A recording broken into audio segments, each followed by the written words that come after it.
ಗುರುರ್ಬ್ರಹ್ಮ ಗುರುರ್ವಿಷ್ಣು ಗುರುರ್ದೇವೋ ಮಹೇಶ್ವರಃ ಗುರು ಸಾಕ್ಷಾತ್ ಪರಬ್ರಹ್ಮ ತಸ್ಮೈ ಶ್ರೀ ಗುರವೇ ನಮಃ.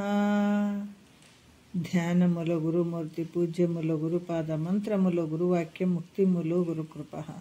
ಶ್ರೋತ್ರಿಯ ಬ್ರಹ್ಮನಿಷ್ಠ ಸದ್ಗುರು ಬಸವಾನಂದರ ಪಾದಕಮಲಗಳಿಗೂ ಹಾಗೂ ಅವರ ಪ್ರತಿರೂಪಂತ ನಿಜಗುಣಪ್ಪನವರ ಪಾದಕಮಲಗಳಿಗೂ ನನ್ನ ದೀರ್ಘದಂಡ ಪ್ರಣಾಮಗಳನ್ನು ಸಲ್ಲಿಸುತ್ತಾ, ಸದ್ಗುರು ಮಾರ್ತಂಡ ಸಾಬಾಯಿ ಸದ್ಗುರ ಪಾದಕಮಲಗಳಿಗೂ ಹಾಗೂ ರಾಯಪ್ಪ ಸದ್ಗುರುಗಳ ಪಾದಕಮಲಗಳಿಗೂ ನನ್ನ ದೀರ್ಘದಂಡ ಪ್ರಣಾಮಗಳನ್ನು ಸಲ್ಲಿಸುತ್ತಾ, ಗುರು ಸ್ವರೂಪರಂತ ನನ್ನ ಪತಿದೇವರಿಗೂ ಕೂಡ ನನ್ನ ದೀರ್ಘದಂಡ ಪ್ರಣಾಮಗಳನ್ನು ಸಲ್ಲಿಸುತ್ತಾ, ಮನದಲ್ಲಿ ಸ್ಮರಿಸಿಕೊಳ್ಳುತ್ತಾ, ತಮ್ಮೆಲ್ಲರಿಗೂ ವಂದಿಸುತ್ತಾ, ಇವತ್ತಿನ ಶಿವಕಾರುಣ್ಯ ಸ್ಥಳ ಕೈವಲ್ಯ ಪದ್ಧತಿ ಒಳಗೆ ಮೊದಲನೆಯದು ಶಿವಕಾರುಣ್ಯ ಸ್ಥಳ. ಈ ಶಿವಕಾರುಣ್ಯ ಸ್ಥಳದಲ್ಲಿ ಮೂರನೆಯ ಪದ್ಯವನ್ನು ಹೇಳ್ತಾ ಇದ್ದಾರೆ. ಶರಣ ಜನರ ಸದು ಹೃದಯ ನಳಿನದೊಳು ಪರಿಶೋಭಿಸುತ್ತಿಹುದು ನಿನ್ನ ಪಾದ, ಅರಿಯ ನಯನದ ಕುರುಹು ಹಿಡಿದಿಹುದೀಗ ಗುರುಶಂಭುಲಿಂಗ ನಿನ್ನ ದಿವ್ಯ ಪಾದ ಅಂತ ಇಲ್ಲಿ ಪರಮಾತ್ಮನ ಪಾದಕಮಲಗಳನ್ನು ಅವರು ನೆನೆಸ್ತಾ ಇದ್ದಾರೆ, ಹೇಳ್ತಾ ಇದ್ದಾರೆ, ಅಥವಾ ವರ್ಣನೆ ಮಾಡ್ತಾ ಇದ್ದಾರೆ. ಅಂತ ಒಂದು ಶ್ರೇಷ್ಠವಾದಂಥ ಪಾದ ಪರಮಾತ್ಮಂದು.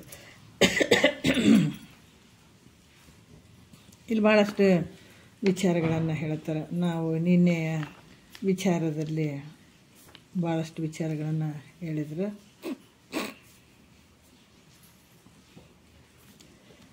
ಏನಂತಂದ್ರೆ,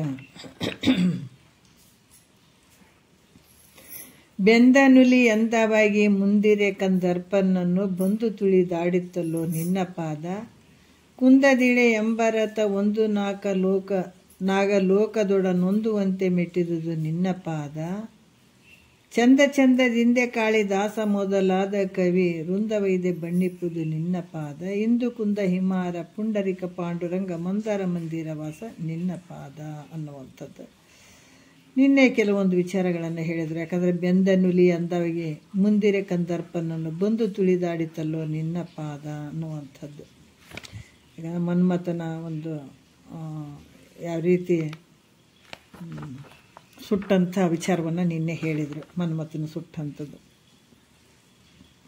ಈಗ ಕುಂದದಿಳೆ ಎಂಬರತ ಒಂದು ನಾಗಲೋಕದೊಡ ನೊಂದುವಂತೆ ಮೆಟ್ಟಿದುದು ನಿನ್ನ ಪಾದ ಅನ್ನುವಂಥದ್ರಲ್ಲಿ ಹೇಳ್ತಾರೆ. ಕುಂದದಿಳೆ ಎಂಬರತ ಒಂದು ಏನು ಹೇಳ್ತಾರ, ಪರಮಾತ್ಮನ ಪಾದದ ವರ್ಣನೆ ಹೇಳ್ತಾರ ಅಂತ ಒಂದು ದಿವ್ಯ ಪಾದ ಅದವಪ್ಪ ನಿನ್ನೆ.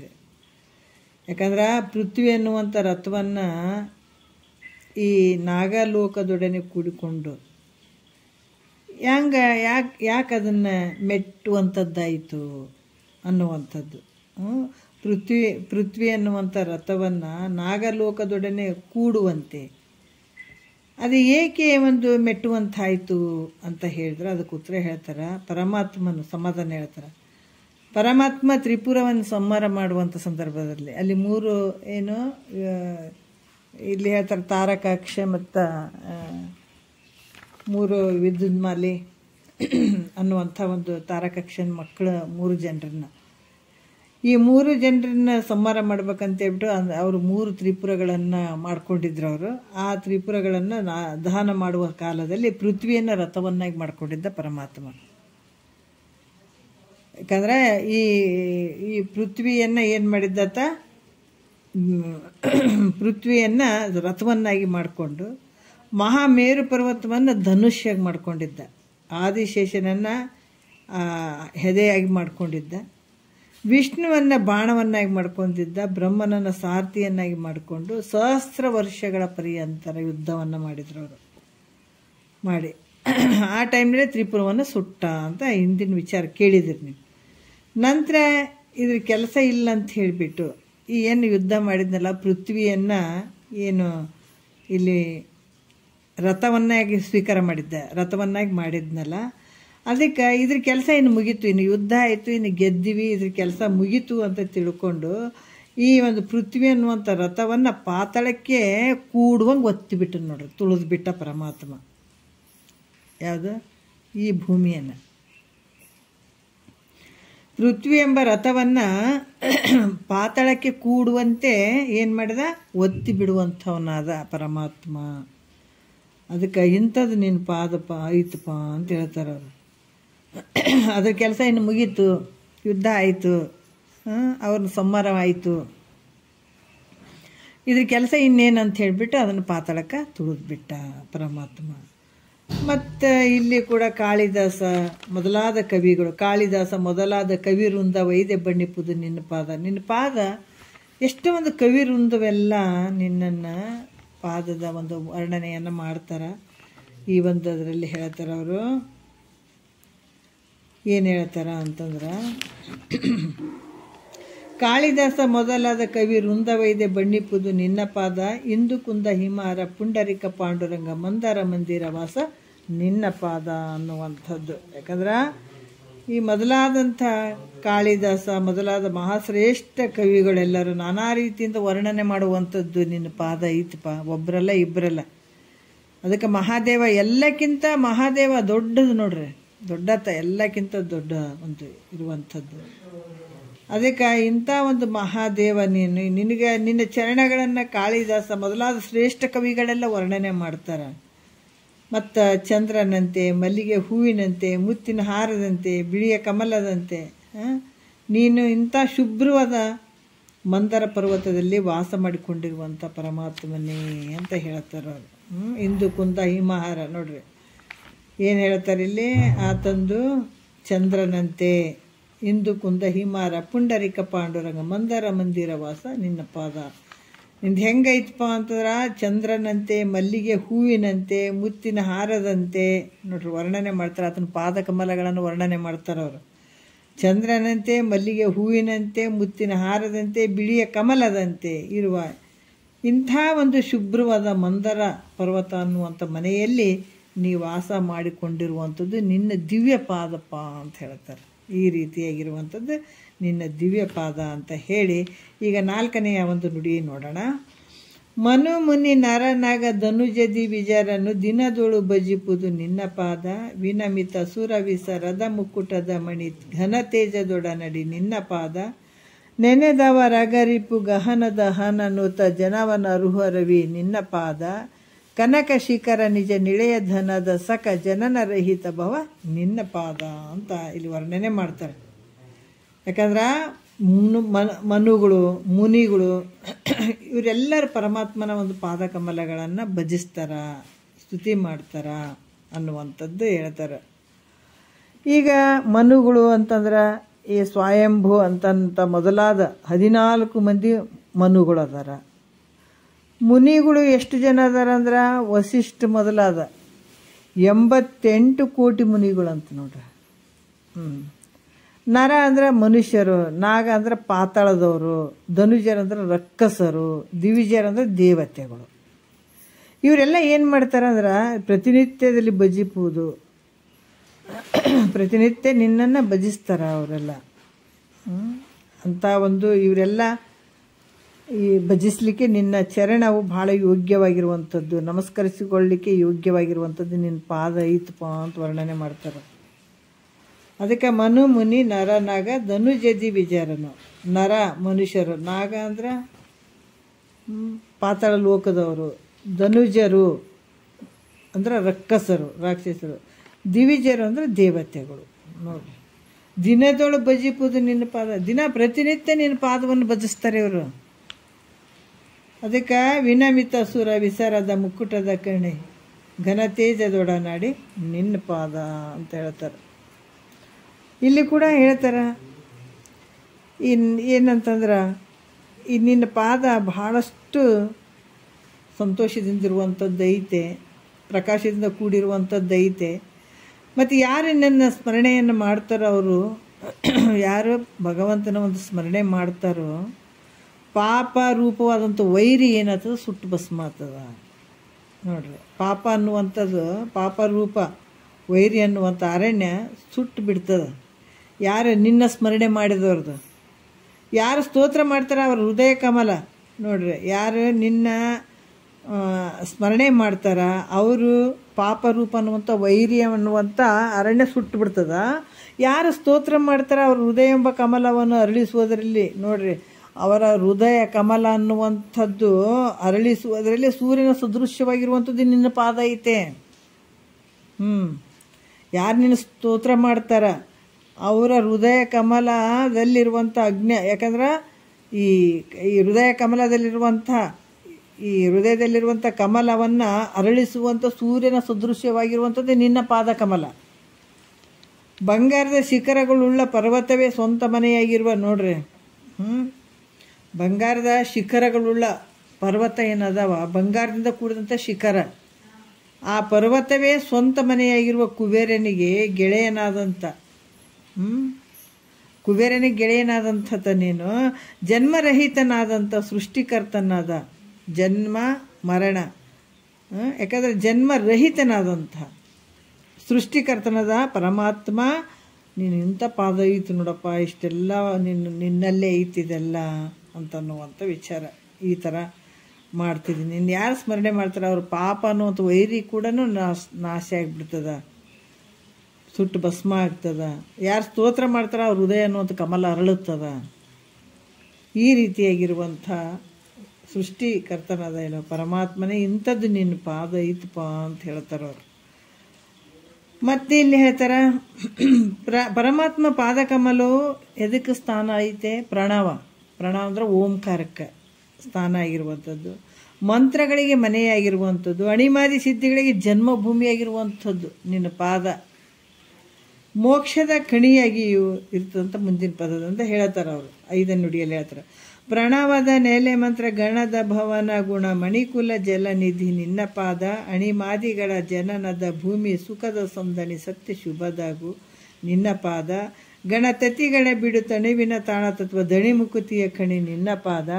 ಪಣಿಪ ಕಂಕಣ ಕರುಣಾರಸ ಭರಿತೆ ಕ್ಷಣಗುರು ಶಂಭುಲಿಂಗ ನಿನ್ನ ಪಾದ ಅಂತ 5ನೇ ನುಡಿಯಲ್ಲಿ ಹೇಳ್ತಾರೆ. ಪ್ರಣವ ಅಂತಂದ್ರೆ ಪ್ರಣವದ ನೆಲೆ ಅಂದ್ರೆ ಓಂಕಾರಕ್ಕೆ ಸ್ಥಾನ ಆಗಿರುವಂಥದ್ದು ಯಾವುದು? ನಿನ್ನ ಪಾದ ಐತೆ. ಓಂಕಾರ ಎಲ್ಲಿಂದ ಹುಟ್ಟಿದಂದ್ರೆ ಅಲ್ಲಿಂದನೇ ಹುಟ್ಟಿರುವಂಥದ್ದು. ಅಕಾರ ಊಕಾರ ಮಕಾರ ನೋಡ್ರಿ, ಇದು ಓಂಕಾರ ಏನದ ಅದಕ್ಕೆ ಸ್ಥಾನ ಆಗಿರುವಂಥದ್ದು ನಿನ್ನಲ್ಲೇ ಇದು ಓಂಕಾರ ಹುಟ್ಟಿರುವಂಥದ್ದು. ಮತ್ತು ಇದಕ್ಕೆ ಓಂಕಾರಕ್ಕೆ ಆಧಾರವಾಗಿರುವಂಥದ್ದು ನಿಂದೇ ಸ್ವರೂಪ. ಮಂತ್ರಗಣದಂದ್ರೆ ಮಂತ್ರಗಳ ಸಮೂಹಕ್ಕೆ, ಮಂತ್ರಗಣದಂದ್ರೆ ಮಂತ್ರಗಳ ಸಮೂಹಕ್ಕೆ. ಮಂತ್ರಗಣದ ಭವನ ಅಂದ್ರೆ ಏನಂದ್ರೆ ಮಂತ್ರಗಳ ಸಮೂಹಕ್ಕೆ ಮನೆಯಾಗಿರುವಂಥದ್ದು ನೀನು ಪಾದ ಐತೆ. ಏನದವ? ಮಂತ್ರಗಳ ಒಂದು ಭವನ ಅಂತಂದ್ರೆ ಮಂತ್ರಗಳ ಮನೆ ಅನ್ನುವಂಥದ್ದು. ಮಂತ್ರಗಣದ ಈ ಒಂದು ಮಂತ್ರಗಳ ಸಮೂಹಕ್ಕೆ ಮನೆಯಾಗಿರುವಂಥದ್ದು ನಿನ್ನ ಪಾದ ಐತೆ. ಮತ್ತೆ ಇಲ್ಲಿ ಹೇಳ್ತಾರ ಯಾವ ರೀತಿ ಅಂತಂದ್ರೆ ಗುಣಮಣಿಕುಲ.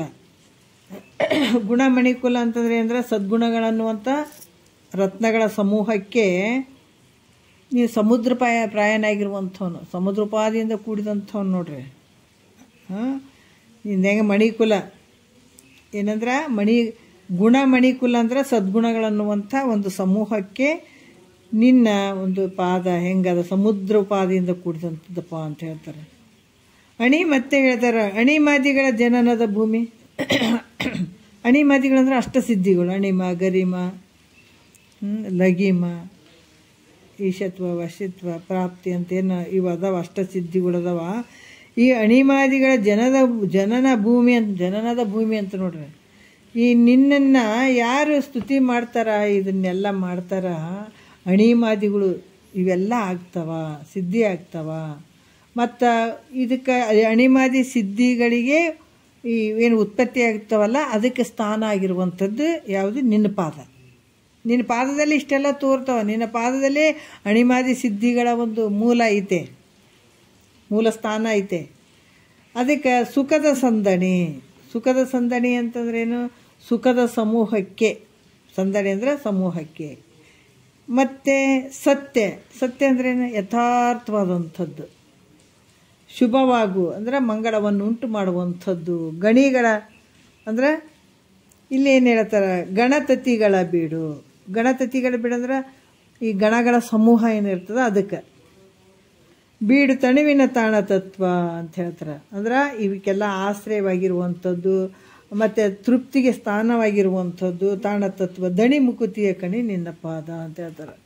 ಈ ತತ್ವದಣಿ ಅಂತಂದರೆ ಏನು ಅಂದ್ರೆ 36 ತತ್ವಗಳಿಗೆ ಕೀಲಾಗಿಯೂ ಇರುವಂಥದ್ದು. 36 ತತ್ವಗಳಿಗೆ ಕೀಲಾಗಿರುವಂಥದ್ದು. ಮುಕುತಿಯ ಕಣಿ ಅಂದರೆ ಮೋಕ್ಷದ ಕಣಿಯಾಗಿರುವಂಥದ್ದು. ನಿನ್ನಲ್ಲೇ ಮೋಕ್ಷದ ಒಂದು ಇದೈತೆ, ಅದಕ್ಕೆ ಮೋಕ್ಷದ ಕಣಿಯಾಗಿರುವಂಥದ್ದು. ಪಣಿಪ ಕಂಕಣ ಅಂದ್ರೆ ಹಾವುಗಳನ್ನು ಕಡಗಗಳನ್ನಾಗಿ ಮಾಡಿಕೊಂಡು ಇರುವಂಥವು ನೀನು. ಮತ್ತೆ ಹೆಂಗಿದೆ ಕರುಣಾರಸ ಭರಿತೆ. ಕರುಣಾರಸ ಭರಿತೆ ಅಂದ್ರೆ ಇಲ್ಲಿ ಕರುಣೆಯಿಂದ ದಯೆಯಿಂದ ರಸದಿಂದ, ಯಾಕಂದ್ರೆ ಕರುಣೆ ಮತ್ತು ದಯೆ ಅನ್ನುವಂಥ ರಸದಿಂದ ತುಂಬಿದಂತಹ ಕಡೆಗಣ್ಣಿನ ನೋಟವುಳ್ಳಂಥ ಗುರುವೇ. ಹೆಂಗಿದೆ ಅಂತಂದ್ರೆ ನಿನ್ನ ಕಡೆಗಣ್ಣಿನ ನೋಟದಿಂದ ನೋಡ್ರಿ ಎಷ್ಟು ಅದ್ಭುತವಾಗಿ ಹೇಳ್ತಾರೆ. ನೀನು ಅಷ್ಟು ದಯವಂತ ನೀದೆಪ್ಪ. ಕರುಣಾರಸ ಬರೀತೆ ಕ್ಷಣ ಅಂತಂದ್ರೆ ದಯೆ ಅನ್ನುವಂಥ ಆ ರಸದಿಂದ ತುಂಬಿದಂಥ ಕಡೆಗಣ್ಣಿನ ನೋಟವುಳ್ಳಂಥ ಗುರುವೇ ನೋಡ್ರಿ ಸುಖವನ್ನು ಉಂಟು ಮಾಡುವಂಥ ನೀನು ಪರಮಾತ್ಮನೇ ಇದ್ದೀಯಪ್ಪ. ಅಂಥ ಒಂದು ಶಕ್ತಿಗಳು ನಿನ್ನ ಪಾದದಾಗೆ ಅದಾವ. ಇವೇನು ಹೇಳಿದಾರ ಅವೆಲ್ಲನೂ ನಿನ್ನ ಪಾದದಾಗ ಅದಾವಪ್ಪ ಅಂತ ವರ್ಣನೆ ಮಾಡ್ತಾರೆ ಅವರು. ಎಷ್ಟು ಸಿದ್ಧಿಗಳು ಮಾತ್ರ ನಿನ್ನ ಪಾದದ ಕೆಳಗೆ ಅದಾವ ಎಲ್ಲಷ್ಟು ಅನ್ನುವಂಥದ್ದು ವರ್ಣನೆ ಮಾಡಿ ಈಗ ಈ ವಿಚಾರಗಳನ್ನು ಹೇಳ್ತಾರೆ. ಇಲ್ಲಿವರೆಗೆ ಶಿವನ ಪಾದದ ಮಹಿಮೆಯನ್ನು ವರ್ಣನೆ ಮಾಡಿದರು. ವರ್ಣನೆ ಮಾಡಿ ಮತ್ತು ಈಗ ನಾವೆಲ್ಲರೂ ಗುರುಗಳು ಉಪದೇಶ ಮಾಡ್ಯಾರ್ರಿ. ನಮ್ಗೆ ಮಂತ್ರ ಕೊಟ್ಟಿದ್ದಾರೆ, ಶಿವಾಯ ನಮ ಅಂತ ಕೊಟ್ಟಿದ್ದಾರೆ, ಓಂ ನಮ ಶಿವಾಯ ಅಂತ ಕೊಟ್ಟಿದ್ದಾರೆ, ನಾನಾ ರೀತಿಯಿಂದ ಮಂತ್ರ ಕೊಟ್ಟಿದ್ದಾರೆ. ಮತ್ತು ಅದು ಏನು ಅದಕ್ಕೆ ಅದ್ರಾಗ ಎಷ್ಟು ಶಕ್ತಿ ಅದ ಮಂತ್ರದಾಗ. ಬರೀ ಶಿವ ಅಂದ್ರೆ ಸಾಕಂತಾರ. ಎಷ್ಟು ಒಂದು ಶಕ್ತಿ ಅದ ಅದ್ರಾಗ. ಅದಕ್ಕೆ ಅದರಲ್ಲಿ ಎಷ್ಟು ಶಕ್ತಿ ಅದ ಅದನ್ನು ನಾವು ಹೇಳ್ದಾಗ ಎಂತೆಂಥವು ಕೆಲಸಗಳಾಗ್ತವೆ, ಅದರಿಂದ ಎಂತೆಂಥ ಫಲಗಳು ಅದಾವ ಅಂತನ್ನುವಂಥದ್ದನ್ನು ಈ ಒಂದು 4ನೇ ನುಡಿಯಲ್ಲಿ ನೋಡೋಣ. ಏನು ಹೇಳ್ತಾರೆ? ಕಾಯ ಬಿಡಿದ ಆತ್ಮರಾಶಿಗೆ ಪರತರ ಮುಕ್ತಿಗೆ ಉಪಾಯವಿದು ನಿಜ ಶಿವ ಮಂತ್ರವನ್ನ. ನೋಡ್ರಿ ಈಗ ಶಿವ ಮಂತ್ರದ ಬಗ್ಗೆ ಹೇಳ್ತಾರೆ. ಏನು ಹೇಳ್ತಾರೆ? ಅಣ್ಣ ಅಂದ್ರೆ ಅಣ್ಣಂದ್ರೆ, ಮಂತ್ರವಣ್ಣ ಅಂದ್ರೆ ಅಣ್ಣಂದ್ರೆ. ಈ ಕಾಯ ಹಿಡಿದ ಆತ್ಮರಾಶಿಗೆ ಅಂತ ಹೇಳ್ತಾರೆ. ಏನು ಈ ಶರೀರವನ್ನು ಏನು ಹೊತ್ಕೊಂಡು ಬಂದಿದ್ದಾರೆ ನೋಡ್ರಿ. ಶರೀರ ಧಾರಣೆ ಮಾಡ್ಕೊಂಡು ಬಂದಂಥ ಜೀವಿಗಳೇನು ಅದಾವ, ಈ ಜೀವಕೋಟಿಗಳ ಸಮೂಹಕ್ಕೆ ಈ ಯಥಾರ್ಥವಾದ ಶಿವಮಂತ್ರವು ಮತ್ತು ಶ್ರೇಷ್ಠವಾದ ಮೋಕ್ಷಕ್ಕೆ ಸಾಧನ ಆಗಿರುವಂಥದ್ದು. ಈ ಶಿವನ ಮಂತ್ರವನ್ನು ನೋಡ್ರಿ ಎಷ್ಟು ಶಕ್ತಿ ಅದನ್ನುವಂಥದ್ದು ಹೇಳ್ಕೊಡ್ತಾರೆ ಅವರು. ಶಿವಮಂತ್ರವನ್ನು ಯಾರು ಪಠನೆ ಮಾಡ್ತಾರೋ ಅವರಿಗೆ, ಯಾರು ಶಿವಮಂತ್ರವನ್ನು ಯಾರು ಪಠನೆ ಮಾಡ್ತಾರೋ ನಿತ್ಯದಲ್ಲಿ ಅವರಿಗೆ ಅತ್ಯಂತ ದುಃಖ ನಿವೃತ್ತಿ, ಪರಮಾನಂದದ ಪ್ರಾಪ್ತಿ, ಇದರಿಂದ ಲಕ್ಷಣಾತ್ಮಕ ಮೋಕ್ಷವು ಪ್ರಾಪ್ತ ಆಗ್ತದೆ ಅಂತ ಹೇಳ್ತಾರೆ. ಯಾರು ಅತ್ಯಂತ ಭಕ್ತಿಯಿಂದ ಇದನ್ನು ಪಠಣ ಮಾಡ್ತಾರೋ ಅವರಿಗೆ. ಯಾಕಂದರೆ ಶಿವಮಂತ್ರವು ಮೋಕ್ಷಕ್ಕೆ ಒಂದು ಸಾಧನ ಆಗಿರುವಂಥದ್ದು. ಇದು ಮುಕ್ತಿಯನ್ನು ಪಡ್ಕೊಳ್ಳಿಕ್ಕೆ ಶಿವಮಂತ್ರ ಏನದ ಒಂದು ಸಾಧನ. ಇದು ಭಾಳ ಭಾಳ ವಿಶೇಷವಾದಂಥದ್ದು ಈ ಶಿವಮಂತ್ರ. ಮತ್ತು ಸಾಧನವನ್ನು ಮಾಡುವುದರಿಂದ ಮನುಷ್ಯನು ಅವಶ್ಯವಾಗಿ ಸಾಧ್ಯವಾದ ವಸ್ತು. ಯಾಕಂದರೆ ಈ ಒಂದು ಸಾಧನೆಯಲ್ಲಿ ಬಂದಾಗ ತಾನು ಎಲ್ಲಿಗೆ ಹೋಗಿ ಮುಟ್ಟಬೇಕು, ಏನೇನು ಪಡ್ಕೊಳ್ಬೇಕು ಅನ್ನುವಂಥ ಒಂದು ಸಾಧನೆಯಲ್ಲಿ ಅವಶ್ಯವಾಗಿ ಆ ವಸ್ತುವನ್ನು ಹೊಂದುತ್ತಾನೆ. ಅದಕ್ಕೆ ಈ ಶಿವಮಂತ್ರವು ಅವಶ್ಯಕವಾಗಿ ಇವನನ್ನು ಮರಣದಿಂದ ರಕ್ಷಿಸ್ತದೆ.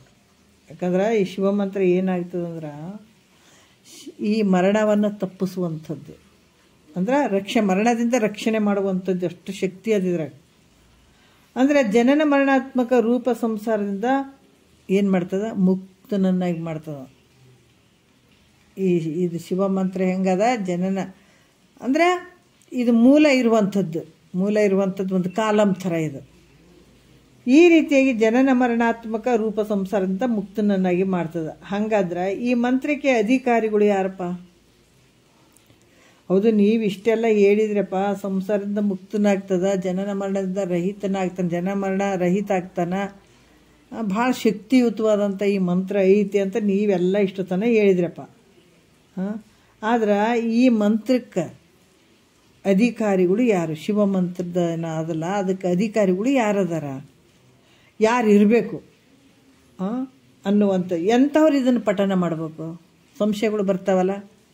ಇದೊಂದು ಮಂತ್ರ ಅದಂತಂದ್ರೆ ಯಾರು ಪಠನೆ ಮಾಡ್ಬೇಕು? ಎಲ್ಲರೂ ಮಾಡ್ಬೇಕಾ, ಅಥವಾ ಇಂಥವರೇ ಮಾಡ್ಬೇಕಾ, ಅಥವಾ ಉಪದೇಶ ತೊಗೊಂಡರೇ ಮಾಡ್ಬೇಕಾ? ಯಾರು ಮಾಡ್ಬೇಕು ಈ ಶಿವಮಂತ್ರವನ್ನು ಜಪಿಸ್ಬೇಕು ಮತ್ತು ಪಠಿಸ್ಬೇಕಂದ್ರೆ ಯಾರು ಮಾಡಬೇಕು ಅಂತ ಹೇಳಿದರೆ, ಜಗತ್ತಿನಲ್ಲಿ ಎಷ್ಟೋ ದೇಹ ಧಾರಣ ಮಾಡಿಕೊಂಡು ಬಂದಿದ್ದಾರೋ ನೋಡ್ರಿ ಉತ್ತರ ಹೇಳತ್ತಾರ. ಇವರೇ ಮಾಡಬೇಕು ಅವರೇ ಮಾಡ್ಬೇಕಂತ ಇಲ್ಲ. ಶಿವಮಂತ್ರವನ್ನು ಧಾರಣೆ ಮಾಡಬೇಕಾದ್ರೆ, ಶಿವಮಂತ್ರವನ್ನು ಪಠಿಸ್ಬೇಕಾದ್ರೆ, ಹೇಳ್ಬೇಕಾದ್ರೆ ಇಂಥವ್ರೆ ಅಂಥವ್ರು ಅಂತ ಏನೂ ಇಲ್ಲ. ಏನು ಹೇಳ್ತಾರೆ ಅವರು?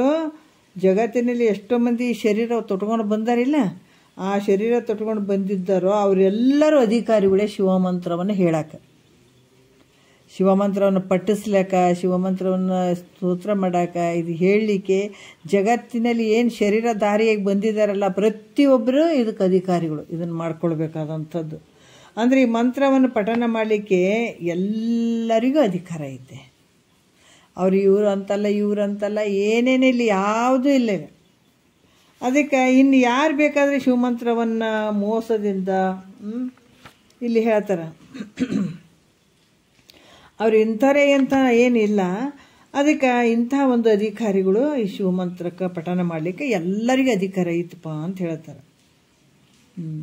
ಮತ್ತು ಇಲ್ಲಿ ಏನು ಹೇಳ್ತಾರೆ, ಈಗ ಯಾರು ಬೇಕಾದರೂ ಈ ಶಿವಮಂತ್ರವನ್ನು ಮೋಸದಿಂದ ಉಚ್ಚಾರ ಮಾಡಿದರೂ ಸಹ ಅವರ ಪಾಪವನ್ನೆಲ್ಲ ಕಳೀತದ. ಮೋಸದಿಂದ ಅವರು ಅಂದರೂ ಕೂಡ ಶಿವಮಂತ್ರವನ್ನು ಯಾರಾದರೂ ಅಂದರೆ ಅದು ಮೋಸದಿಂದ ಕೂಡ ಉಚ್ಚಾರ ಮಾಡಿದರೂ ಕೂಡ ಇದು ಅವ್ರ ಪಾಪವನ್ನು ಕಳೀತದಂತ ನೋಡ್ರಿ. ಅಷ್ಟು ಶಕ್ತಿ ಇದ್ರಾಗೈತೆ. ಅವ್ರನ್ನ ಪರಿಶುದ್ಧವನ್ನಾಗಿ ಮಾಡುವಂಥದ್ದು ಈ ಮಂತ್ರ ಏನಾಗ್ತದ, ಅವರನ್ನು ಪರಿಶುದ್ಧವಾಗಿ ಮಾಡ್ತದ. ಹೇಳ್ತಾರಲ್ಲ, ಈಗ ನಾವು ಪಾತ್ರೆ ಅದು ತೊಳಿಬೇಕಾದ್ರೆ ಏನು ಮಾಡ್ತೀವಿ? ಸಾಬೂನು ಹಚ್ಚಿ ಅದು ಹಚ್ಚಿ ಎಲ್ಲ ಕ್ಲೀನಾಗಿ ತೊಳಿತೀವಿ. ಪಾತ್ರೆ ಸಾಬೂನು ಹಚ್ಚಿ ಸಬೀನ ಅದು ಹಚ್ಚಿಬಿಟ್ಟು ನಾವು ಪಾತ್ರೆಗಳು ಪಳ ಒಳಗೆ ಮಾಡ್ತೀವಿ. ಮತ್ತು ಈ ನಮ್ಮ ಬಲ್ಲಿರುವಂಥ ಅಂತಃಕರಣ ಶುದ್ಧ ಮಾಡಬೇಕಾಗಿತ್ತಂದ್ರೆ ಯಾವುದು ಅಂತಂದಾಗ ಇವೆಲ್ಲ ಮಂತ್ರಗಳು, ಇವು ಶಿವಮಂತ್ರಗಳು ಅವೆಲ್ಲ. ಅದಕ್ಕೆ ಹತ್ರ ಯಾರು ಈ ಶಿವಮಂತ್ರವನ್ನು ಯಾರು ಹೇಳುತ್ತಾರ, ಇದು ಎಲ್ಲರಿಗೆ ಅಧಿಕಾರ ಅದ. ಇದು ಯಾರು ಈ ಶಿವಮಂತ್ರ ಒಂದು ಮೋಸದಿಂದರ ಉಚ್ಚಾರ ಮಾಡಲಿ, ಹೆಂಗಾರ ಉಚ್ಚಾರ ಮಾಡಲಿ, ಅವ್ರ ಪಾಪವೆಲ್ಲ ಕಳೆದು ಪರಿಶುದ್ಧವನ್ನಾಗಿ ಮಾಡ್ತದಂತಿದೆ. ಯಾವುದು ನೋಡೋಣ ಒಂದನ್ನು ನುಡಿಯಲ್ಲಿ. ಅವರಿವರ್ ಎಂಬುವುದೇನೋ ಶಿವ ಭುವನದ ಮಾನವರೊಮ್ಮೆ ತಾವಾಗಲಿ ಶಿವಮಂತ್ರವಿದನುಸಿರೆ, ಮೋಸದೋಳು ಒಮ್ಮೆ ಶಿವಮಂತ್ರವಿದನುಸಿರೆ. ನೋಡ್ರಿ, ಅವರಿವರ್ ಎಂಬುವುದೇನೋ, ಅವ್ರಂತಿಲ್ಲ ಇವ್ರಂತಿಲ್ಲ ನೋಡ್ರಿ. ಅವರದ ಬೇರೆ ಅವರು ಇವ್ರಂತ ಏನಿಲ್ಲ.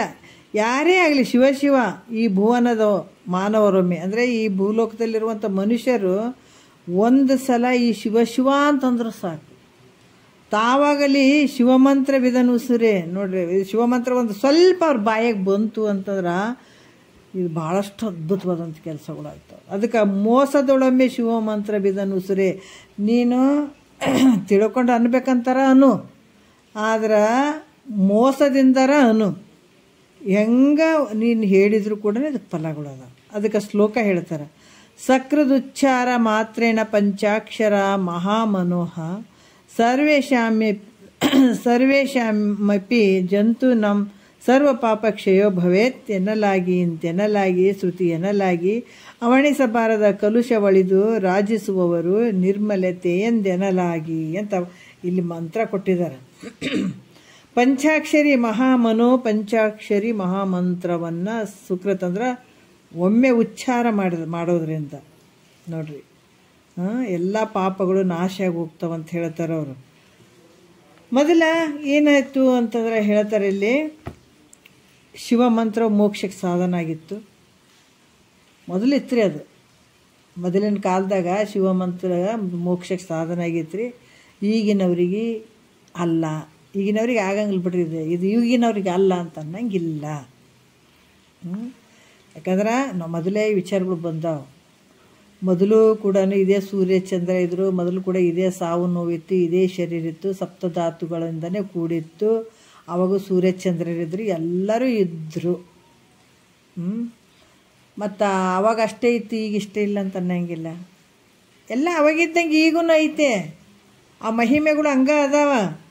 ಅದಕ್ಕೆ ಶಿವಮಂತ್ರ ಮೊದಲು ಮೋಕ್ಷಕ್ಕೆ ಸಾಧನ ಆಗಿತ್ತು, ಆದರೆ ಈಗಿನವ್ರಿಗೆ ಹಾಗೇನಿಲ್ಲ ಅಂತ ಅನ್ನಂಗಿಲ್ಲ. ಯಾಕಂದರೆ ಯಾವಾಗ ನೀನು ಭಕ್ತಿಯಿಂದ ಇದನ್ನು ಮಾಡ್ತಿದ್ದಿ ಖಂಡಿತ ಆ ಫಲಗಳನ್ನು ನೀನು ಪಡ್ಕೊಳ್ಳಿಕ್ಕೆ ಸಾಧ್ಯ ಆಗ್ತದೆ. ಮತ್ತು ಇವರು ಶ್ರೇಷ್ಠ ಜಾತಿಯವರದಾರ, ಇವರು ಶ್ರೇಷ್ಠ ಜಾತಿಯವರದಾರ, ಇವರೇ ಉಚ್ಚಾರ ಮಾಡಬೇಕು ಅನ್ನುವಂಥದ್ದು ಐತೆ ಅನ್ನೋದ್ರೆ ಅದು ಇಲ್ಲ. ಮತ್ತು ಇವರು ಕನಿಷ್ಠ ಜಾತಿಯವರದಾರ, ಇದನ್ನು ಶಿವಮಂತ್ರವನ್ನು ಉಚ್ಚಾರ ಮಾಡಬಾರ್ದು ಅನ್ನುವಂಥದ್ದು ಐತೇನು ಅಂದರೆ ಇಲ್ಲ. ಮನುಷ್ಯರಂತಂದ್ಮೇಲೆ ಹೆಣ್ಣು ಗಂಡು ಯಾವುದು ಇಲ್ಲಿ. ಯಾಕಂದ್ರೆ ಆತ್ಮ ಪರಮಾತ್ಮ ಆತ್ಮ ಒಂದೇ ನೋಡ್ರಿ. ಇಲ್ಲಿ ಹೆಣ್ಣಿನಲ್ಲಿರುವಂಥದ್ದು ಅದೇ ಆತ್ಮ, ಗಂಡಿನಲ್ಲಿರುವಂಥದ್ದು ಅದೇ ಆತ್ಮ. ಉಪಾಧಿ ರೂಪದಿಂದ ಇದು ಹೆಣ್ಣು ಗಂಡು ಅನಿಸದ ಹೊರತಾಗಿ ಮನುಷ್ಯನ ಶರೀರ ತೊಟ್ಕೊಂಡು ಬಂತವರು ಪ್ರತಿಯೊಬ್ಬರು ಯಾರು ಇದ್ದಾರ ಅವರು ಶಿವಮಂತ್ರಕ್ಕೆ ಅಧಿಕಾರಿಗಳೇ ಅವರು. ಮತ್ತು ಅವ್ರು ಕನಿಷ್ಠ ಜಾತಿ ಅದಾರ, ಅವ್ರು ಉಚ್ಚಾರಣೆ ಮಾಡಬಾರ್ದು, ಇದ್ರ ಶ್ರೇಷ್ಠ ಜಾತಿಯವರು ಅದಾರ ನಾವು ಉಚ್ಚಾರ ಮಾಡಬೇಕು ಅನ್ನುವಂಥದ್ದು ಹಾಗೇನೂ ಇಲ್ಲ. ಅದಕ್ಕೆ ಮೊದಲಿನವರೇ ಇರಲಿ, ಈಗಿನವರೇ ಇರಲಿ, ಸ್ತ್ರೀಯರೇ ಇರಲಿ, ಪುರುಷರೇ ಇರಲಿ ನೋಡ್ರಿ, ಅವರು ವಯಸ್ಸಾಗ್ಯದ್ರಿ ಅವರೇ ಪಟ್ಟಿಸ್ಬೇಕು. ನಾವ್ಯಾಕೆ ಪಟ್ಟಿಸೋಣ? ನಾವು ಸಣ್ಣರದೀವ್ರಿ, ನಾವ್ಯಾಕೆ ಇದನ್ನ ಹೇಳ್ಬೇಕು? ಮುದುಕರ ಪಟ್ಟಿಸ್ಕೊಂತ ಕುಂದಿರ್ಬೇಕು, ಹಂಗೇನಿಲ್ಲಿದು. ಇದು ಯಾವಾಗ ಇದನ್ನು ಹಾಕ್ಕೊಂಡು ನೀವು ಪಟ್ಟಿಸ್ಕೊತ ಬರ್ತಿದ್ದೆ ನೀ ಧನ್ಯನೇ ನೀನು. ಅದಕ್ಕೆ ಹೇಳ್ತಾರೆ ಅವರು ಮೊದಲಿನವರೇ ಇರಲಿ ಈಗಿನವರೇ ಇರಲಿ, ಮೊದಲಿನವರೇ ಆಗಲಿ ಈಗಿನವರೇ ಇರಲಿ, ಅವರು ಹೆಣ್ಮಕ್ಕಳೇ ಆಗಲಿ ಗಂಡು ಮಕ್ಕಳೇ ಆಗಲಿ, ಜಗತ್ತಿನ ಯಾರೇ ಜನರು ಇದನ್ನು ಪಠನ ಮಾಡಿದರೂ ಕೂಡ ಅದು ಅವರಿಗೆ ಮೋಕ್ಷಕ್ಕೆ ಸಾಧನೆ ಆಗ್ತದ.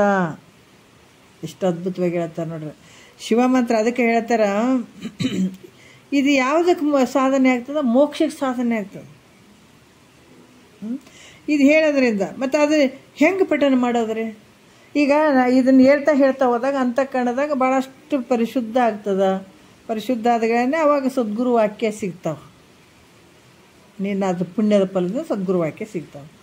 ಅದಕ್ಕೆ ಮತ್ತು ಇದನ್ನು ಹೆಂಗೆ ಪಠನ ಮಾಡೋದ್ರಿ ಅಂದ್ರೆ ಇದನ್ನು ಹೇಳ್ತಾರೆ ಅವರು. ಹೆಂಗೆ ಇದನ್ನು ಪಠನ ಮಾಡ್ಬೇಕಂದ್ರೆ ಸ್ವತಃ ತಾವಾಗಿಯೇ ಒಮ್ಮೆ ನುಡಿಯಲಿ, ಅಥವಾ ಸ್ವಂತ ತಾವಾಗಿಯೇ ಶಿವ ಅಂತ ಅನ್ನಲಿ, ಅಥವಾ ಮೋಸದಿಂದ ಆದರೂ ನೋಡಲಿ, ಮೋಸದಿಂದಾದರೂ ಕೂಡ ಶಿವ ಅಂತ ಅನ್ನಲಿ. ಅದು ಅವರ ಸಮಸ್ತ ಪಾಪಗಳನ್ನು ಕಳೀತದೆ. ಸ್ವಂತ ನೀವಂದರೂ ಅದು ಅಷ್ಟೇ ಅದ. ನೀವು ಮತ್ತು ಮೋಸದಿಂದ ನಾವು ಇದನ್ನು ಹೇಳಕತ್ತೀವಿ ಅಂದರೂ ಕೂಡ ಅದರ ಸಮಸ್ತ ಪಾಪಗಳನ್ನು ಕಳೆದು ಅವರನ್ನು ಪವಿತ್ರನ್ನಾಗಿ ಮಾಡುವಂಥ ಶಕ್ತಿ ಇದರಲ್ಲೈತೆ ನೋಡ್ರಿ. ಅದಕ್ಕೆ ಹೆಂಗಂದ್ರೆ ಬೆಂಕಿಯನ್ನು ಅರಿತು, ಅದೇ ಹೇಳ್ತಾರೆ ನೋಡಿ, ಬೆಂಕಿಯನ್ನು ಅರಿತು ಮುಟ್ಟಿದ್ರು ಕೂಡ ಸುಡ್ತದ, ಅದು ಅರಿಯದೆ ಮುಟ್ಟಿದ್ರು ಕೂಡ ಸುಡ್ತದ. ಹೆಂಗೋ ಶಿವ ಪಂಚಾಕ್ಷರಿ ಮಂತ್ರವನ್ನು ತಾವು ಸ್ವತಃ ತಿಳಿದು ಪಠಿಸಿದ್ರು ಪಾಪವನ್ನು ಕಳೀತದೆ. ನಿನ್ನಲ್ಲಿರುವಂಥ ಏನು ಮಲದೋಷ ಕಳೀತಾವೆ. ಮತ್ತು ಅದನ್ನು ನೀವು ಹೆಂಗೆ ಹೇಳ್ತೀರಿ ಅಂತಂದರೆ ಸ್ವತಃ ತಿಳಿದು ಪಠಿಸಿದ್ರು ಪಾಪಗಳು ಸುಡ್ತಾವೆ. ಹೆಂಗ ತಿಳಿಲಾರ್ದ ಇದನ್ನು ಪಠಿಸಿದ್ರೂ ಪಾಪ ಪರಿಹಾರ ಆಗ್ತದ. ತಿಳಿದು ನೀವು ಪಂಚಾಕ್ಷರಿ ಮಂತ್ರವನ್ನು ನೀವು ಸ್ವತಃ ನೀವು ತಿಳಿದು ಅದನ್ನು ಪಠಿಸಿದ್ರು ಕೂಡ ಪಾಪ ನಾಶ ಆಗ್ತದೆ. ಅದನ್ನು ಹೆಂಗೆ ಹೇಳ್ತೀರಿ ನೀವು ಗುರುಗಳೇ ಅಂತ ಪ್ರಶ್ನೆ ಕೇಳಿದ್ರ, ಅದಕ್ಕೆ ಅವ್ರು ಹೇಳ್ತಾರ, ಶ್ರೀಮನ್ ನಿಜಗುಣ ಶಿವಯೋಗಿಗಳು ಇದ್ರ ಬಗ್ಗೆ ಒಂದು ಶ್ಲೋಕವನ್ನು ಪ್ರಮಾಣವಾದ ರೂಪವಾಗಿ ಹೇಳಿದಾರೆ. ಅದು ಇದಕ್ಕೆ ನಿಜಗುಣ ಶಿವಯೋಗಿಗಳು ಏನು ಮಾಡಿದಾರ, ಹಿಂಗೆ ಕೇಳ್ತೀರಿ ಅಂತಲೇ ಅವ್ರೇನು ಮಾಡಿದಾರ, ಒಂದು ಶ್ಲೋಕವನ್ನು ಪ್ರಮಾಣವಾಗಿ ಬಳಸಿದ್ದಾರೆ, ಹೇಳಿದ್ದಾರೆ ಅವರು. ಅದು ಯಾವುದಂದ್ರೆ ಸಕೃದುಚ್ಚಾರ ಮಾತ್ರೇಣ ಪಂಚಾಕ್ಷರ ಮಹಾಮನೋ ಹೇಳಿದಾರೆ ನೋಡಿ. ಏನು ಹೇಳಿದಾರ? ಸಕೃತ್ ಅಂದ್ರೆ ಒಮ್ಮೆ ಉಚ್ಚಾರ ಮಾಡುವುದರಿಂದ ಎಲ್ಲ ಪ್ರಾಣಿಗಳ ಸಮಸ್ತ ಪಾಪಗಳನ್ನು ನಾಶ ಆಗ್ತವ ಅಂತ ಹೇಳ್ತಾರೆ ಅವರು. ಮಹಾಮನೋ ನೋಡ್ರಿ, ಯಾಕಂತಂದ್ರೆ ಇಲ್ಲಿ ಕೂಡ ಭಾಳಷ್ಟು ಪಂಚಾಕ್ಷರಿ ಮಹಾಮಂತ್ರವನ್ನು ಇಡುವಂಥದ್ದು ಭಾಳ ಉತ್ಕೃಷ್ಟವಾಗಿರುವಂಥದ್ದು. ಅಂದರೆ ಒಮ್ಮೆ ಶಿವ ಪಂಚಾಕ್ಷರಿ ಮಂತ್ರವನ್ನು ಉಚ್ಚಾರ ಮಾಡಿದರೆ ಸಾಕು, ಒಂದು ಸಲ ಶಿವ ಪಂಚಾಕ್ಷರಿ ಮಂತ್ರವನ್ನು ಉಚ್ಚಾರ ಮಾಡಿದರೆ ಸಾಕು, ಅದು ಸಮಸ್ತ ಪಾಪಗಳನ್ನು ಕಳೀತದೆ. ಯಾಕೆ ಇದನ್ನು ಸ್ತುತಿ ಮಾಡಬೇಕು, ಶ್ಲೋಕ ಮಾಡಬೇಕು ನೋಡ್ರಿ, ಎಲ್ಲರೂ ಇದಕ್ಕೆ ಬಡ್ದಾಡಬೇಕು. ಈಗ ಒಂದು ಕಾಯ ವಾಚ ಮನ್ಸದು, ಈ ವಾಣಿಯಿಂದ ಬಂದಂಥದ್ದು ಭಾಳ ಪರಿಶುದ್ಧ ಮಾಡ್ತದೆ.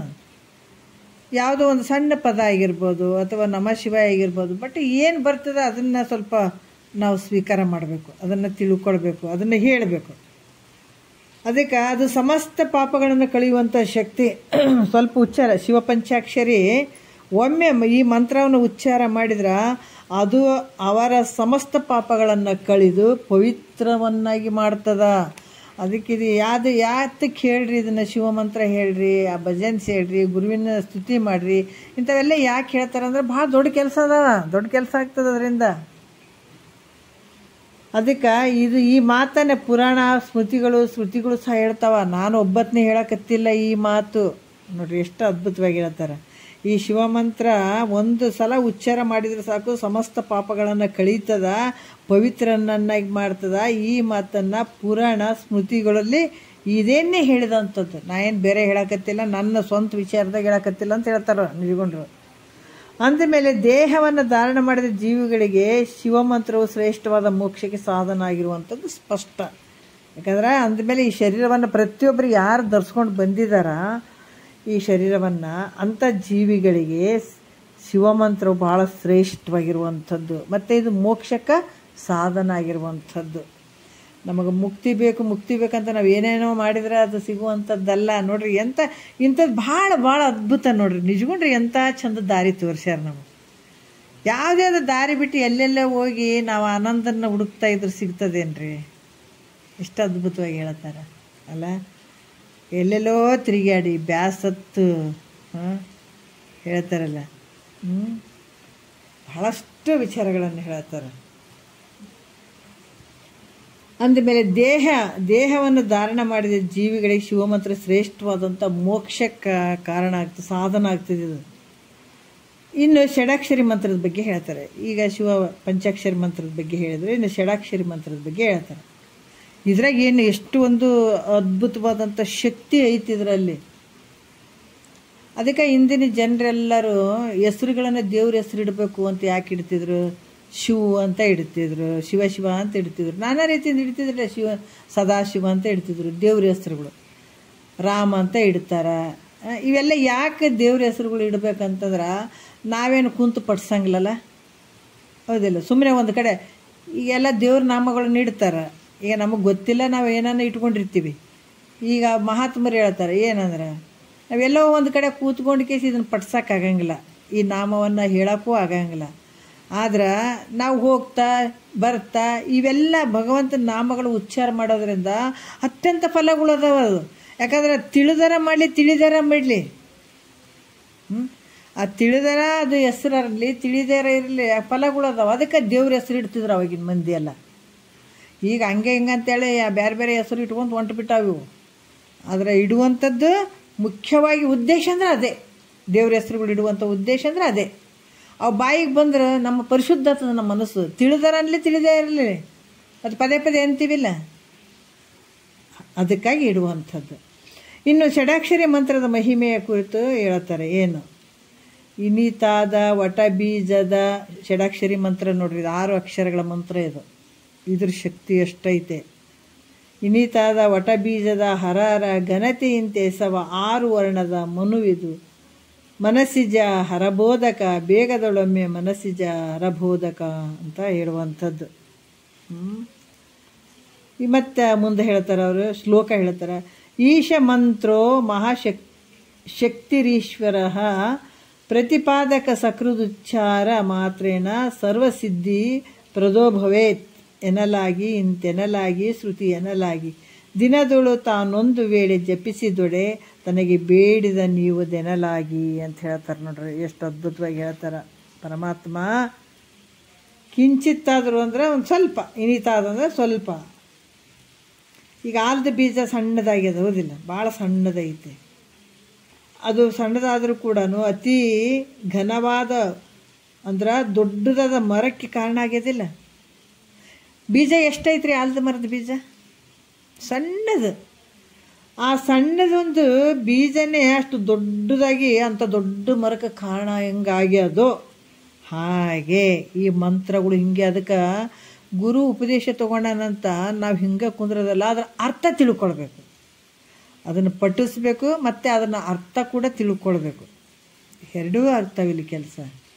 ಈ ಒಂದು ಅದಕ್ಕೆ ಹೇಳ್ತಾರಲ್ಲ, ಇಡೀ ನಮಃ ಶಿವಾಯ, ಓಂ ನಮಃ ಶಿವಾಯ ಆಗಿರ್ಬೋದು, ಓಂ ನಮಃ ಶಿವಾಯ ಇವೆಲ್ಲದ್ರಾಗ ಇಡೀ ಬ್ರಹ್ಮಾಂಡನೇ ಅಡಿಗೆದ್ರಿ. ಇದು ನೋಡೋಕೆ ಮಾತ್ರ ಭಾಳ ಸಣ್ಣ ಅನ್ನಿಸ್ಬೋದು ಇವು. ಅಷ್ಟು ಶಕ್ತಿ ಉಳ್ಳಂಥ ಮಂತ್ರಗಳು ಇವು. ಅದಕ್ಕೆ ಥರ ಇವೇನು ಹೇಳ್ತಾರಪ್ಪ, ಈ ಸಣ್ಣ ಆಲದ ಮರದ ಬೀಜ ಏನಿರ್ತದೆ ಇಂಥ ದೊಡ್ಡ ಮರಕ್ಕೆ ಕಾರಣ ಆಗಿರ್ತದೆ, ಆಲದ ಮರಕ್ಕೆ ಕಾರಣ ಆಗಿರ್ತದೆ. ಹಾಗೆ ಈ 6 ವರ್ಣಗಳುಳ್ಳ 6 ಒಂದು ವರ್ಣಗಳುಳ್ಳಂತಹ ಶಿವಮಂತ್ರವು ಏನು ಮಾಡ್ತದ, ಕಾಮನನ್ನು ನಾಶ ಮಾಡಿದ ಪರಮಾತ್ಮನನ್ನೇ ಬೋಧಿಸ್ತದೆ ನೋಡ್ರಿ. ಪರಮಾತ್ಮನನ್ನು ಆತನ ಬಗ್ಗೆ ತಿಳಿಸ್ತದೆ ನಮಗೆ ಈ ಸಣ್ಣ ಒಂದು ಮಂತ್ರ. ಪರಮಾತ್ಮನನ್ನೇ ಆತನ ಒಂದು ಮಹಿಮೆಯನ್ನು ಹೇಳುವಂಥದ್ದು, ಆತನ ಬಗ್ಗೆನೇ ಬೋಧಿಸುವಂಥದ್ದು ಇದು ಯಾವುದು ನಮ್ಮ ಷಡಾಕ್ಷರಿ ಮಂತ್ರ. ಮತ್ತು ಇದು ಕಾಮನಾಶಕವಾಗಿರುವಂಥದ್ದು. ಕಾಮನಾಶಕ ಅಂದ್ರೇನು, ಅಪೇಕ್ಷೆ ಪಡುವಂಥದ್ದು. ಅದಕ್ಕೆ ನಮ್ಮಲ್ಲಿ ಮನಸ್ಸು ಯಾಕೆ ಕಿಂಗಿಂಗ್ ಆಗ್ತದ್ರಿ, ಕಂಗಂಗೆ ಆಗ್ತದ್ರಿ. ಎಷ್ಟೋ ಜನ ನೋಡ್ರಿ ಭಾಳಷ್ಟು ಸಮಾಧಾನ ಇರೋಂಗಿಲ್ಲ, ನನ್ನ ಮನಸ್ಸು ಹೆಂಗೋ ಆಗ್ತದ, ಕಂಗಾಗ್ತದ, ಕಿಂಗ್ ಆಗ್ತದ ಅಂತಾರ, ನಾನಾ ರೀತಿಯಿಂದ ಅಂತಾರಿಲ್ಲ. ಮನಸ್ಸು ಏಕಾಗ್ರತೆ ಇರೋಂಗಿಲ್ಲ, ಏನು ಮಾಡ್ಬೇಕಂತ ಗೊತ್ತಿರಂಗಿಲ್ಲ, ಒಂದು ನಿರ್ದಿಷ್ಟವಾದಂಥ ಗುರಿ ಇರೋಂಗಿಲ್ಲ. ಅದಕ್ಕೆ ಇಲ್ಲಿ ಹೇಳ್ತಾರ, ಯಾವಾಗ ಪರಮಾತ್ಮನ ಇಂಥ ಒಂದು ಮಂತ್ರಗಳು ಯಾವುದು ಶಿವಮಂತ್ರ ಇವೆಲ್ಲವನ್ನು ಯಾವಾಗ ಅಲ್ಲಿ ಜಪಿಸ್ತಾರ ಅಥವಾ ಹೇಳ್ತಾರ, ಅದರಿಂದ ಏನಂತಂದ್ರೆ ಈ ಕಾಮನಾಶಕವಾಗ್ತದೆ, ಮನಸ್ಸು ಏಕಾಗ್ರತೆಗೆ ಬರ್ತದ, ಇಂದ್ರಿಯಗಳನ್ನು ಜಯಿಸುವಂಥ ಶಕ್ತಿ ಬರ್ತದ್ರಾಗ. ಸುಮ್ಮನೆ ನಿಂದಿರ್ತಾವನು ಇಂದ್ರಿಯಗಳು. ಮನಸ್ಸು, ಬುದ್ಧಿ, ಚಿತ್ತು, ಅಹಂಕಾರ ಇವೇನದಾವ ಮನಸ್ಸು ಅನ್ನುವಂಥದ್ದು ಒಂದು ಏಕಾಗ್ರತೆಗೆ ಬರಬೇಕಾದ್ರೆ ಇದನ್ನು ಜಪಿಸಿದಾಗ ಹೇಳಿದಾಗ ಅಲ್ಲಿ ಒಂದು ಶಕ್ತಿ ಬರ್ತದಲ್ಲಿ. ಅದರಿಂದ ಏನಾಗ್ತದ್ರೆ ಮನಸ್ಸು ಶಾಂತ ಆಗ್ತದ, ಅಂತಃಕರಣದಲ್ಲಿ ದೋಷ ನಿವೃತ್ತಿ ಆಗ್ತದ, ಪಾಪದ ದೋಷ ನಿವೃತ್ತಿ ಆಗ್ತದ, ಮತ್ತು ಕಾಮನಾಶಕ ಆಗ್ತದೆ. ಅದು ಬೇಕು ಇದು ಬೇಕು ಅನ್ನುವಂಥ ಅಪೇಕ್ಷೆಗಳು ಏನಿರ್ತಾವೆ ಅವು ನಾಶ ಆಗ್ತದ. ಅದಕ್ಕೆ ಹೇಳ್ತಾರೆ ಅವರು. ಇದಕ್ಕೆ ನಿಜಗುಂಡ್ರು ಕೂಡ ಹೇಳ್ತಾರ, ಈಶ ಮಂತ್ರೋ ಮಹಾಶಕ್ತಿರೀಶ್ವರ ಪ್ರತಿಪಾದಕ ಅಂತ ಹೇಳ್ತಾರೆ. ಈ ಶ್ಲೋಕದಲ್ಲೇ ಪ್ರಮಾಣವಾಗಿ ತೊಗೊಂಡಿದ್ದಾರೆ. ಅದಕ್ಕೆ ನಿಜಗುಂಡ್ರದ್ದು ಯಾಕೆ ಇಷ್ಟು ಶ್ರೇಷ್ಠ ಮಟ್ಟದಲ್ಲಿ ಐತಂದ್ರೆ ಪ್ರಮಾಣ ಕೊಟ್ಟು ಹೇಳ್ತಾರೆ. ನನಗೆ ತಿಳಿದದ ನೀವು ಕೇಳ್ರಿ ಅಂತಲ್ಲ, ಅವ್ರು ಹೇಳುವಂಥದ್ದು ನನಗೆ ತಿಳಿದದ ನಿಮ್ಗೆ ಹೇಳಕತ್ತೀನಿ ಕೇಳ್ರಿ ಅಂತ ಏನು ಹೇಳಿಲ್ಲ. ಅವರು ಏನು ಹೇಳ್ತಾರ, ಶ್ರುತಿ ಪ್ರಮಾಣಗಳನ್ನು ಕೊಟ್ಟು ಹೇಳ್ತಾರೆ. ಅವರು ಪ್ರಮಾಣ ಕೊಟ್ಟು ಹೇಳ್ತಾರೆ. ಮತ್ತು ಅಂದ್ರೆ ಶಿವಮಂತ್ರವು ಮಹಾಶಕ್ತಿ ಉಳ್ಳಂಥದ್ದು, ಭಾಳ ಶಕ್ತಿ ಉಳ್ಳಂಥದ್ದು ಶಿವಮಂತ್ರ ಐತೆ. ಮತ್ತು ಶಿವನನ್ನೇ ಬೋಧ ಮಾಡ್ತಕ್ಕಂಥದ್ದು, ಶಿವನ ವಿಚಾರವನ್ನೇ ತಿಳಿಸುವಂಥದ್ದು, ಶಿವನ ಕುರಿತೇ ಬೋಧನೆ ಮಾಡುವಂಥದ್ದು ಶಿವಮಂತ್ರ. ಅಷ್ಟು ಶಕ್ತಿ ಉಳ್ಳಂಥದ್ದು ಐತಪ್ಪ. ಇಂಥ ಶಿವಮಂತ್ರವನ್ನು ಒಮ್ಮೆ ಉಚ್ಚಾರ ಮಾಡಿದರೆ ಸಾಕು. ಇಂಥ ಒಂದು ಶಿವಮಂತ್ರವನ್ನು ಒಂದು ಸಲ ಉಚ್ಚಾರ ಮಾಡಿದರೆ ಸಾಕು, ಸಕಲ ಸಿದ್ಧಿಗಳನ್ನೋದು ಪ್ರಾಪ್ತಿ ಮಾಡಿಕೊಡ್ತದೆ ಅಂತ ಹೇಳ್ತಾರೆ. ಸಕಲ ಸಿದ್ಧಿಗಳನ್ನು ಇದು ಪ್ರಾಪ್ತಿ ಮಾಡಿಕೊಡ್ತದೆ. ಅದಕ್ಕೆ ಕೆಲವೊಂದು ವಿಚಾರಗಳು ಭಾಳ ಅದ್ಭುತ ಅದಾವ. ಮಹಾತ್ಮರು ಹೇಳಿದಂಥ ವಾಕ್ಯಗಳು ಹೆಂಗೆ ಇವು ನಷ್ಟ ಅಂತೂ ಅಲ್ಲ. ಈಗ ಹಿಂದೆ ಕೆಲವು ವಿಚಾರಗಳು ಬಂದಾವ. ಒಬ್ಬನು ಕಳ್ಳ ಇರ್ತಾನೆ, ಹೋಗ್ಬೇಕಾದಾಗ ಯಾವ ಶಬ್ದಗಳು ನಿನ್ನ ಕಿವಿಗೆ ಬೀಳಬಾರ್ದು ಹಂಗೆ ಕಳ್ತನ ಮಾಡ್ಬೇಕ ಮಗ. ಚಲೋ ವಿಷಯಗಳು ಏನಕ್ಕೆ ಅವರೆಲ್ಲ ಮಹಾತ್ಮರು ಅಲ್ಲಿ ಪಡ್ದಾಗ ಕುಂತು ಹೇಳ್ತಾರಲ್ಲ, ಅಂಥವೆಲ್ಲ ಕಿವಿಗೆ ಹಾಕಬೇಡಪ್ಪ. ಅವರೆಲ್ಲರಿಗೂ ಶ್ರಾವಣ ಮಾಸ ಆದ ನೋಡು, ಶ್ರಾವಣ ಮಾಸ ಆದ ಮಠದಾಗ ಬಂದು ಕೇಸಿ ಪ್ರವಚನ ಕೇಳಕ್ಕೆ ಕುಂತಿರ್ತಾವೆ. ಬಾಗಿಲು ಹಾಕ್ಕೊಂಡು ಬಂದು ಕುಂತಿರ್ತಾವ. ನೀನು ಮಾತ್ರ ಬಾಗಿಲು ಮುರಿದು ಬಿಟ್ಟು ಕೇಸಿ ಹೋಗಿ ಕಳ್ತನ ಮಾಡ್ಕೊಂಡು ಬಾ ಅಂತ ಕಳಿಸಿರ್ತಾನತ. ಆಯಿತು ಅಪ್ಪ ಅಂತಾನ. ಯಾವ ಕಾಲಕ್ಕೆ ಅವು ಮಠದಾಗ ಹೇಳ್ತಿರ್ತಾರ, ಅವು ಕಿವಿಗೆ ಹಾಕೋಬೇಡ ನೀನು ಅಂತ, ಕಿವಿಗೆ ಹತ್ತಿ ಇಟ್ಕೊಂಡು ಹೋಗಂತ ಹೇಳಿರ್ತಾನಂತ. ಇದು ಹತ್ತಿ ಇಟ್ಕೊಂಡು ಹೋಗಂತ ಹೇಳಿರ್ತಾನೆ. ಅದು ಗಾಳಿಗೆ ಒಂದು ಹತ್ತಿ ಬಿದ್ದುಬಿಡ್ತದೆ ಕಿವಿಗೆ ಇಟ್ಕೊಂಡು ಹತ್ತಿ. ಅಲ್ಲಿ ದೇವತೆಗಳಿಗೆ ನೆರಳುಗಳು ಇರಂಗಿಲ್ಲ ಅಂತ ಒಂದು ಪ್ರವಚನ ಮಾಡ್ತಿರ್ತಾರೆ. ಇನ್ನೊಂದು ದುಷ್ಟಂತನೂ ಹೇಳ್ತಾರೆ ಇದ್ರಾಗ, ಧೈರ್ಯವೇ ಸರ್ವತ್ರ ಸಾಧನಂ ಅಂತಲೂ ಕೂಡ ಹೇಳ್ತಾರೆ. ಇದು ಒಂದು ವಿಚಾರ ಕೂಡ ಹೇಳ್ತಾರೆ ಇಲ್ಲಿ. ಅಲ್ಲಿ ಏನಾಗ್ತದೆ, ಕಿವಿಯಂದು ಗಾಳಿಗೆ ಹತ್ತಿ ಬಿದ್ದುಬಿಡ್ತದೆ ನೋಡ್ರಿ ಅವನಿಗೆ, ಕಳ್ಳಗೆ ಬಿದ್ದುಗಳನ್ನು ಏನು ಮಾಡೋದಪ್ಪ. ಅವಾಗ ಗುರು ಪ್ರವಚನ ಹೇಳ್ತಿರ್ತಾನೆ, ಒಂದೇ ಮಾತು ಹೇಳ್ತಾನದು ಏನಂದ್ರೆ, ದೇವತೆಗಳಿಗೆ ನೆರಳಿರಂಗಿಲ್ಲ, ನೆರಳು ಬೀಳಂಗಿಲ್ಲ. ಅದಕ್ಕೆ ದೇವತೆಗೆ ನೆರಳು ಬೀಳಂಗಿಲ್ಲ. ಅದು ಕಿವಿಗೆ ಪಟ್ಟಣ ಬಿದ್ದುಬಿಡ್ತದೆ. ಬಿದ್ದುಬಿಡ್ತು ಅರೆ ಅಂತ ಹಂಗೆ ಮುಂದಕ್ಕೆ ಹೋದ ಕಳ್ತನ ಮಾಡಕ್ಕಂತ. ರಾಜನ ಅರಮನೆ ಸ್ವಲ್ಪ ಅಲ್ಲಿ ಇಲ್ಲಿ ಇದ್ದರು, ಹತ್ರದಾಗ ಕಳ್ತನ ಮಾಡಿ ಬರ್ಬೇಕನ್ನೋದ ಸಿಕ್ಕು ಬಿದ್ದ ರಾಜಭಟ್ರು ಬಂದರು, ಬೆನ್ನು ಹತ್ತಿಬಿಟ್ರು. ಓಡಿ ಬಂದ ದಮ್ಮ ಗಟ್ಟಿತವನಿಗೆ. ಆದರೂ ಕೂಡ ಸಿಕ್ಕಿಬಿಟ್ಟ ಅವ್ರ ಕೈಯಾಗ. ಸಿಕ್ಕಿಬಿಟ್ಟು ಸೀದಾ ಅರಮನೆಗೆ ಕರ್ಕೊಂಡು ಹೋದರು. ಹೋಗಿ ರಾಜನ ಮುಂದೆ ನಿಲ್ಲಿಸಿದ್ರು. ನೋಡಿ ಇವಾಗ ಕಳ್ತನ ಮಾಡ್ಯಾನ, ಮಾಡಿಲ್ಲ ಅಂತ ಆತ, ಮಾಡ್ಯಾನಂತೀವ್ರು ಮಾಡಿಲ್ಲ ಅಂತ ಆತ. ಆದರೂ ಮಾಡ್ಯಾನ ಅಂತ ಇಷ್ಟೆಲ್ಲ ಆದಮೇಲೆ ಆಯ್ತನ್ನ ಗಲ್ಲಿಗೆ ಏರಿಸ್ಬೇಕನ್ನುವಂಥದ್ದು ದೊಡ್ಡ ಶಿಕ್ಷೆನೇ ಪ್ರಕಟ ಆಯ್ತಲ್ಲಿ. ಗಲ್ಲಿಗೆ ಏರಿಸ್ಬೇಕು ಅಂತಂದಗಳನ್ನೇ ಮತ್ತೇನು ಮಾಡೋದು, ರಾಜನಿಗೆಲ್ಲೋ ಮನಸ್ಸು ಅಸಮಾಧಾನ ಇತ್ತು. ಏನಂದ್ರೆ ನಿರಪರಾಧಿಗೆ ಶಿಕ್ಷೆ ಆಗಬಾರ್ದು, ಇವ ಮಾತ್ರ ಕಳ್ತನ ಮಾಡಿಲ್ಲ ಅಂತ ಹೇಳಕತ್ತಾನ, ಇವ್ರು ಮಾತ್ರ ಕಳ್ತನ ಮಾಡ್ಯಾರ ಅಂತ ಹೇಳಕತ್ತಾರ ಅಂದಾಗ ಒಂದು ನಿರ್ಣಯ ಮಾಡಬೇಕು. ಯಾಕಂದ್ರೆ ಸುಮ್ಮನೆ ಅನ್ಯಾಯವಾಗಿ ಇದನ್ನು ಸಾಯಿ ಹೊಡಿಬಾರ್ದು, ಇದನ್ನು ನೋಡಬೇಕು ಅಂತ ಹೇಳಿಬಿಟ್ಟು ನಿನಗೆ ಮುಖ್ಯವಾಗಿರುವಂಥದ್ದು ಆತನ ಬಗ್ಗೆ ಸ್ವಲ್ಪ ಮಾತಾಡಿದ್ರೆ ಆತನ ಜೊತೆ. ಆತಂದೇನು ಕಳ್ಳಂದೇನಂದ್ರೆ ಒಂದು ದೇವಿ ಮೂರ್ತಿ ಏನಿರ್ತಲ್ಲ, ದೇವಿ ಹತ್ರ ಆತ ಯಾವತ್ತೂ ಸುಳ್ಳು ಹೇಳ್ತಿರ್ಲಂಗೆ. ಕಾಳಿಕಾ ದೇವಿ ಹತ್ರ ಆತ ಯಾವತ್ತೂ ಸುಳ್ಳು ಹೇಳ್ತಿರಂಗಿಲ್ಲ. ಒಟ್ಟ ಇದ್ದಂಗೆ ಹೇಳ್ತಿರ್ತಾನೆ, ಅದು ಒಂದು ಇಟ್ಕೊಂಡಿರ್ತಾನೆ ಆತ ತಲೆಗೆ. ಅವ್ರಿಗೆ ಗೊತ್ತಾಯ್ತು, ಇವರಿಗೆ ಗೊತ್ತಾಗಿಬಿಟ್ಟು ಏನು ಮಾಡಿದ್ರು, ಇದ್ದಕ್ಕಿದ್ದಂಗೆ ಒಂದು ರಾತ್ರಿ ಒಂದು ರೂಮ್ ಐತೆ ಕತ್ತಲು ಮಾಡಿದ್ರು. ಇವನು ಕಣ್ಣು ಕಟ್ಕೊಂಡು ಒಯ್ದು ಆ ಕತ್ತಲ್ದಾಗ ಬಿಟ್ಟರು. ಬಿಟ್ಟ ಮೇಲೆ ಆತಿಗೆ ಎಲ್ಲಿ ಬಂದೀನಿ ಎಲ್ಲಿ ಹೋಗೀನಿ ಏನೂ ಗೊತ್ತಾಗವಲ್ದು. ಮರ್ದಿವಸ ಆತಗ ಗಲ್ಲು ಶಿಕ್ಷೆ ಅದು. ಏನು ಮಾಡ್ಬೇಕಂತ ಹಿಂಗೆ ಬಂದು ಕಣ್ಣು ತೆಗೆದ್ರು. ನೋಡ್ತಾನ ಮುಂದ್ಗಡೆ ದೇವಿ ರೂಪವಾಗಿರುವಂಥ ದೇವಿ ನಿಂತು ಬಿಟ್ಟಾಳ ಮುಂದೆ. ಭಾಳ ಖುಷಿಯಾಗಿಬಿಡ್ತೈತಿಗ. ಅರೇ ನಾನು ಏನು ಪೂಜೆ ಪುರಸ್ಕಾರ ಮಾಡ್ತಿದ್ದೆ, ನನ್ನ ನಂಬಿ ನಾನೇನು ಯಾವ ದೇವತೆಗೆ ನಂಬ್ತಿದ್ದೆ ಅಂಥ ದೇವಿ ನನ್ನ ಮುಂದೆ ನಿಂತಾಳಲ್ಲಪ್ಪ ಅಂತೇಳಿ ಸಾಷ್ಟಾಂಗ ನಮಸ್ಕಾರ ಮಾಡಿಬಿಟ್ಟ. ನಮಸ್ಕಾರ ಮಾಡಿ ಭಾಳಷ್ಟು ಖುಷಿ ಆಯ್ತದ. ಖುಷಿಯಾಗಿ ನನ್ನವ್ವ ನೀನು ನನಗೆ ಪ್ರತ್ಯಕ್ಷ ಅದಲ್ಲ ತಾಯಿ ಅಂತ ಭಾಳ ಖುಷಿ ಅದ. ಆವಾಗ ಆಕೆ ಕೇಳಿದಳು, ನೀನು ಕಳ್ತನ ಮಾಡಿ ಏನೋ ಅಂದಳು. ಆತ ಮತ್ತು ಸುಳ್ಳು ಹೇಳ್ತಿರಂಗಿಲ್ಲ, ದೇವಿ ಹತ್ರ ಆತ ಯಾವತ್ತೂ ಸುಳ್ಳು ಹೇಳ್ತಿರಂಗಿಲ್ಲ. ಸ್ವಲ್ಪ ನಿಂತು ಕೇಸಿ ಹೇಳ್ದ, ಹೌದು ನಾನು ಕಳ್ತನ ಅಂತ ಹಿಂಗೆ ಅನ್ನಕ್ಕೆ ಶುರು ಮಾಡಿದ ಅಂತ ಸ್ವಲ್ಪ ಹಿಂಗೆ ನೋಡಿದ್ರು. ನೋಡ್ರಿ ಅಲ್ಲಿ ನೆಳ ಬಿದ್ದಿತ್ತು. ಅದಕ್ಕೆ ಪಟ್ನ ನೆನಪಂತು. ಯಾವಾಗ ಗುರು ಹೇಳಿದ್ದು ದೇವತೆಗಳಿಗೆ ನೆರಳಿರಂಗಿಲ್ಲ ಅಂತ ಹೇಳಿದ್ದು ಪಟ್ಟ ತಲೆಯಾಗ ಹೊಡೆದ್ಬಿಡ್ತು. ಅರೇ ಇಲ್ಲಿ ಏನೋ ಮೋಸ ನಡೆದದು.